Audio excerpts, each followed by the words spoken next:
To begin with, we will start with what is IFSB. IFSB, which stands for the Islamic Financial Service Board, is an international standard-setting organization which promotes and enhances the soundness and stability of Islamic financial service industry. IFSB began their operation in the 10th of March in 2003. It was founded by a consortium of central banks and the Islamic Development Bank with the goals of promoting the awareness of issues that could have an impact on the Islamic financial service industry. IFSB prepares a standard which follows a process stated in the guideline, which includes the issuance of exposure draft and the holding of workshops, and when it's necessary, it includes public hearing. Now, what is IFSB17? The Islamic Financial Service Industry, IFSI, has progressed massively to embrace all emerging markets and advanced economies. The core principles such as those issued by Basel Committee Bank Supervision, International Organization Security Commission, and International Association Insurance Supervision have become a standard tool to guide the regulators and supervisors developing their regulatory practices. However, there are many challenges faced by the RSAs in identifying the appropriate principles to assess the gaps in the existing structures and policies. This is in part because the unique features of IFS call for special regulation and supervision that effectively address their specificities. The core principles for Islamic finance regulations are approved in the 21st meeting held on 12 December in 2012. The present core principle deal only with the regulation and supervision of Islamic banking. Other sectors of Islamic finance raise different issues, which will then proposed by the IFSB to develop core principle in those sectors. The IFSB will expect its member to start implementing the standards starting on January 2016, meaning that by this date, the guidance should be transposed into national supervisory guideline and be reflected in the national supervisory manuals or handbooks where applicable and implemented in supervisory practices. The CPIFR document is structured in 4 different sections. Section 2 presents an overview of the precondition for effective supervision of the IIFS. Section 3 outlines the use of assessment methodology in assessing compliance with the CPIFR and practical consideration in conducting an assessment, while Section 4 sets out the CPIFR in full with their associated assessment criteria. That is all from me. Thank you. Hello sir, I'm Pavitra Murugan from UDE19 Now I'm going to present about the key objectives of IFSB17. So there are 5 objectives and all of them are related to the institution offering Islamic financial services, IIFS. So I'm moving for the first one. The first one is to provide a set of core principles for the regulation and supervision of the IFSI, taking into consideration the specificities of the institution offering Islamic financial services, IIFS, in the banking segment and complementing the existing international standards, especially the Basel core principles. The second one is to provide a minimum international standards for sound regulatory and supervisory practices for the effective supervision of the IIFS. The third one is to protect consumers and other stakeholders by ensuring that the claim to Sharia compliance made explicitly or implicitly by any IIFS is soundly based. The fourth one is to safeguard the systemic stability by preserving the linkage between the financial sector and the real economic sector which underlie Islamic finance. And last one is to ensure that IIFS Act in accordance with their fiduciary responsibilities in all their operations, especially in regard to investment account holders, for example, investors in PSIAs like that. Hello sir, now I'm back with the direction of Standard IFSB17, which is published on April 2015 for the core principles for Islamic finance regulation in banking segment. The IFSB has already published standards in a relevant area. These are reflected at a high level in the core principles. In some areas, the IFSB has done limited work, and the core principles are therefore its first definitive standards. In such areas, the IFSB may define standards in more detail in the future.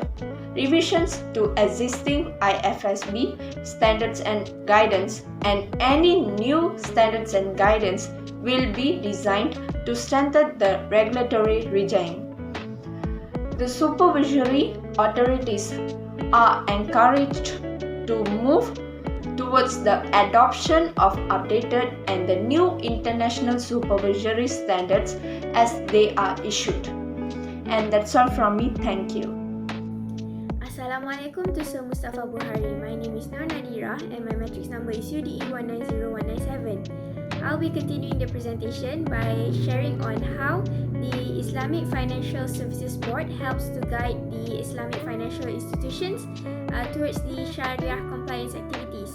So, according to this IFSB17, there are 4 sections. So, Section 4 separates the 33 CPIFR. CPIFR is an abbreviation of Core Principles of Islamic Financial Regulations towards two division. The first 13 CPIFR is related to supervisory powers, responsibilities, and functions, while from the 14th to 33 CPIFR are related to prudential regulations and requirements for IIFS. IIFS is an institution which offers Islamic financial services. Okay, so we will focus on CPIFR 16, which is the Sharia Governance Framework. Okay, so Sharia Governance Framework, which is the regulatory body, decided that IIFS adopts a strong Sharia governance mechanism. This is to ensure effective and independent monitoring of the Sharia enforcement through organizations' various systems and processes. So, institution that offers Islamic financial service that adopts this Sharia framework, governance framework, can help to be more equitable and adequate to the scale and help the nature of the sector. So, the supervisory authority also help establish the general approach towards Sharia governance. So, the IFS, which is also helped by law, regulation or the supervisory authority, ensure that their goods are all followed by Sharia or Sharia compliance. So, any laws or rules by the Sharia laws cannot claim to be Islamic without any providence of framework, policies, or procedures, explicitly or implicitly. So, the supervisor authority can also decide that IFS Sharia Board has a clear and impartial oversight function and also right to make objective decisions on Sharia-related matters. Okay, other than that, the supervisor authority also requires the IIFS to have a place and an appropriate mechanism in order for them to obtain rulings from Sharia scholars. And also help them applying fatwa and also monitoring Sharia compliance in all aspects of business operations. That's all from me. Thank you. Hi, Assalamualaikum. My name is Muhammad Iqbal bin Safijam. My matric number is UDE190186. Now, I would like to continue for my part, which is the conclusion. To sum up everything that has been stated so far, IFSB introduced that it has been trendy on center ideas for Islamic finance regulation for banking segment, which is IFSB17. The core principle for numerous monetary sector have emerged as a standard device to manual regulatory and supervision in growing their regulatory regimes and practice. The additional function is a foundation for assessing energy and effectiveness of law and supervision. The main objective of IFSB17 is to provide a set of the core principles along tagged with the associated assessment methodology. It is for the regulation and supervision of Islamic financial service industry, IFSI. The inclusion of this trendy within side of the compendium has been accepted with the aid of using standing committee on standard implementation of FSB throughout the yearly procedure of updating the compendium. So that's all from my part. Thank you for watching. Hi and Assalamualaikum. My name is Zaira and my number matric is UDE19 and I representing for final component challenging enforcing the Islamic accounting or banking worldwide and how to overcome it. First challenge is lack of transparency and market discipline as a major complication arising as the complete spread throughout the global interconnect financial system.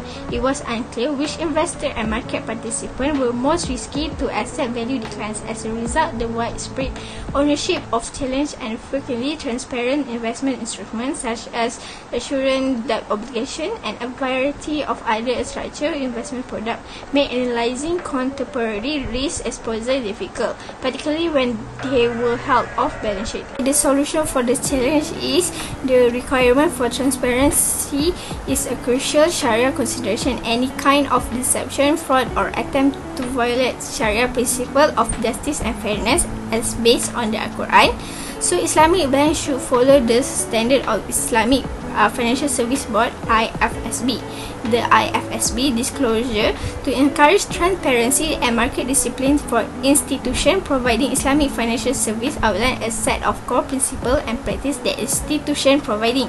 So Islamic financial service will observe when making disclosure in order to achieve transparency and promote market discipline. This standard is directed at institutions offering Islamic financial service IFS as well as their supervisory authorities and other policy makers who may be impacted. For this reason, guidelines for a collection of disclosure have been created, which have distinguished by the category of stakeholder and concentrate on the IFS risk profile and financial soundness. Thank you. Hello, Assalamualaikum. My name is Muhammad Nazir Maisa and my matric number is UDE190177. And I want to talk about another final component which is not familiar with the Islamic banking system. The challenge is that although Islamic banking system have long been established, many people in the world do not understand what Islamic banking really is. The basic principle is clear, that it is against Islamic law to generate money from money and wealth should be collected from trade and ownership of real assets. However, there does not seem to be a single definition of Islamic banking products. It can also complicate risk assessment for banks and their customers. In general, uncertainty about Islamic products so far hinders standardization. This is difficult for regulators because they want to know exactly what they are providing. This is also an additional burden for banks that have to educate customers in new markets. Thank you. Hi. I will continue the way to overcome the challenge. And my point is do marketing on the Islamic banking system. The way to overcome the above challenge is to do marketing on the Islamic banking systems. In this way, consumers around the world can find out about the Islamic banking system, and they can also find out the benefits that can be provided. In addition, the Islamic banking system is able to make various pricing policies, including fixed profit percentage, benchmark interest rate, unit purchase, profit distribution, and loss distribution. Thus, the Islamic banking system can help consumers around the world do the things they want. That's all for me. Thank you. Hi, my name is Natika Zura binti Muhammad Hafiz and my metric number is UDE19 and now I will be expanding on final component, which is challenges enforcing the Islamic accounting or banking worldwide. One of the challenges is late payment or default. Islamic bank face a problem with late payment or default because certain people take advantage of any dilatory legal or religious device. Even though fines and late payment have been developed in most Muslim countries to avoid the late payment or default issue, it is not supported because it's not supported. It also been banned because it seems difficult to enforce. And overdraft fees in particular have been assaulted by riba, and as a result from this, debtor understand that they should compensate Islamic bank last because doing so is free of charge. And in addition, many merchants who had borrowed vast sum of money over lengthy time took advantage of Islamization to eliminate the accrued interest on their loans by repaying only the principal. So moving on to how to overcome the challenge, which is how to overcome the late payment or default. Firstly, in Islamic Murabaha, debt arrangement should follow basic policy and procedure. For example, the borrower must fulfill the contract as promised as soon as possible. So in general, there are 3 points of contention when it comes to the enforcement of late payment penalties. Firstly, the legality of the payment itself. The second is the procedure for calculating the rate, and the third is the handling of the proceeds from the charge. And moreover, the procedure for determining the value of the charge that is equal to both the debtor and the borrower is the second problem. And the solution is the fee must be dependent on the real loss suffered by the bank as the borrower, as it is maintained. And in the context of banking deal, loss include the cost incurred by bank in order to ensuring the full settlement of the loan that has been issued to the debtor. That's all. Thank you for listening.